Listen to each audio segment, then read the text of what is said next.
And then finally, the other subject, a big one, and that was Iran. She's been meeting, actually lobbying with her fellow foreign ministers here in London, and in fact brought two experts with her on sanctions. That's a big issue. We talked about sanctions, and she said it's aimed at changing the mindset of the Iranian government's leaders. The sanctions will be tough and clearly aimed at the Iranian economy, but that the international community does not have a choice.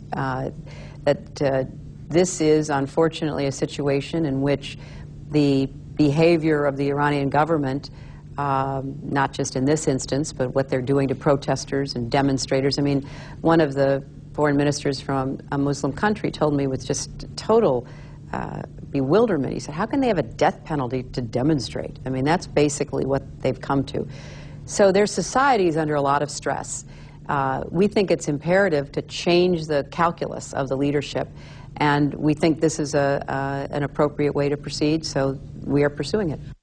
So change the calculus, that's an interesting phrase. How quickly all of this will happen, not clear. The Secretary wouldn't say exactly when they will have those sanctions ready, but you can bet, Hal, that they are working very, very hard at putting those together right now. And what kind of shape would these sanctions take? I mean, it's interesting that sanctions in the past haven't delivered the political results that were hoped for by the United States and some of its allies. How would these be different?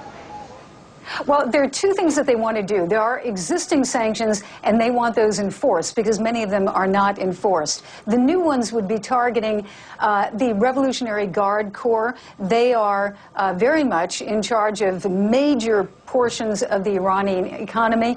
And they're also, they want to target them because, as they have said, the U.S. and others have said that the Revolutionary Guard are really responsible for much of the repression of the demonstrators. So that said, they continue to say that there are two tracks, that they're willing to talk. They want the Iranians to do what the international community wants them to do, which is give up the nuclear program, but at the same time they have these sanctions and they're moving ahead. Hala, one thing is the Russians pretty much are now on board, but the real question is the Chinese.